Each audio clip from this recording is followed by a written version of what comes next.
Marbury versus Madison, la sentencia que definió la Suprema Corte de E.U.U. Antes de empezar, no se olviden suscribirse a Vindex. Imaginen esta escena. Es el año 1801 en los Estados Unidos. Un nuevo presidente está a punto de asumir el poder.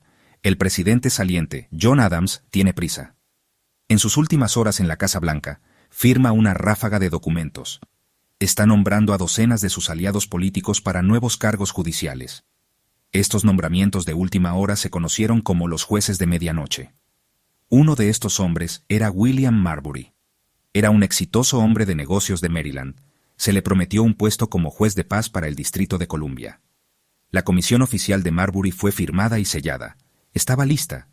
Pero en el caos de una transición presidencial, algo salió mal. El documento nunca le fue entregado. Cuando el nuevo presidente, Thomas Jefferson, asumió el cargo, descubrió una pila de estas comisiones no entregadas.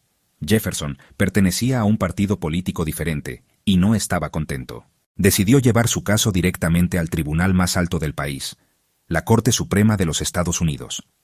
Estaba exigiendo que el tribunal obligara a James Madison a entregarlo.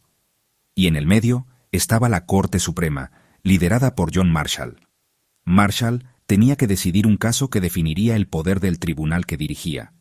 Para resolver esto, Marshall desglosó el caso en 3 preguntas fundamentales. Primera pregunta: ¿tiene Marbury derecho a la comisión? No era sobre política, era sobre el proceso. Piensen en ello como una oferta de trabajo. Si les envían un contrato firmado, tienen derecho al puesto. El presidente Adams había nominado a Marbury. El Senado lo había aprobado. El presidente había firmado la comisión oficial. Con la firma, el nombramiento estaba completo. Respuesta: sí. Marbury tenía un derecho legal al puesto. Segunda pregunta: si tiene un derecho y este ha sido violado, ¿la ley ofrece un remedio? Imaginen que compran un automóvil. El vendedor toma su dinero y se niega a darles las llaves. La ley debe ofrecer cómo recuperar el automóvil o el dinero. Un derecho sin forma de hacerlo cumplir no tiene sentido. La Corte determinó que retener la comisión fue ilegal, una violación del derecho adquirido.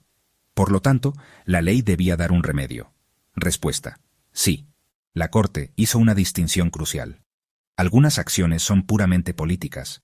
La decisión de un presidente de vetar un proyecto de ley. Los tribunales no tienen por qué interferir en esos asuntos, pero otras acciones son deberes legales.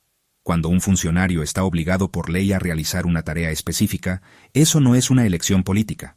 Al retener la comisión, Madison estaba incumpliendo un deber legal. Marbury pidió un auto de mandamus. Un auto es una orden formal escrita, y mandamus es latín para mandamos. Es una orden judicial que exige a un funcionario realizar un acto que está legalmente obligado a hacer. Es como un juez diciéndole a un secretario municipal: debe emitir esta licencia. Marbury quería que la Corte Suprema le ordenara a Madison entregar la comisión. Basado en la ley judicial de 1789, parecía que la Corte Suprema tenía el poder de emitir estos autos. Así que parecía que Marbury iba a ganar. Tenía un derecho, había sido agraviado, y había pedido la herramienta legal correcta. Sin embargo, aquí es donde Marshall ejecutó una brillante maniobra legal.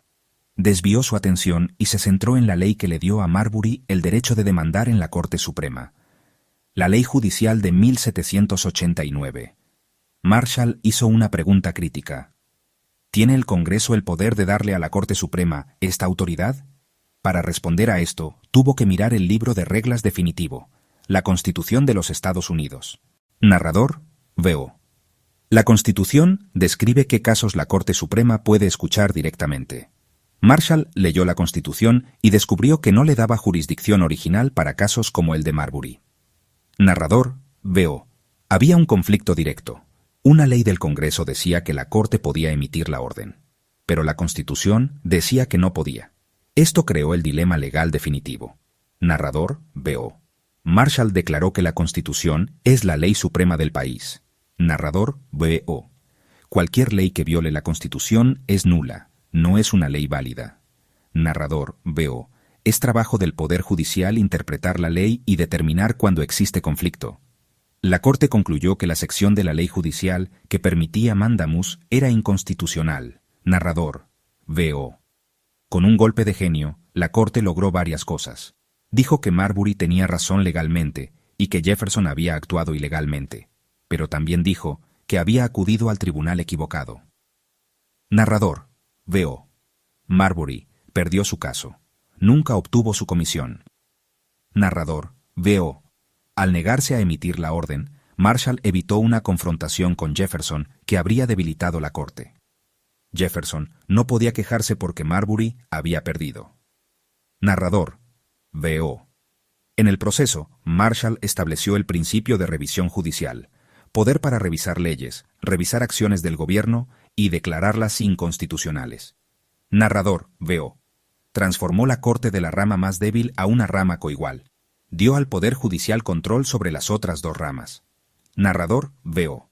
Cada vez que una corte anula una ley por inconstitucional, el fantasma de Marbury contra Madison está presente. Fue el caso que definió la justicia en E.E.U.U. y aseguró que la Constitución siga siendo la ley suprema del país.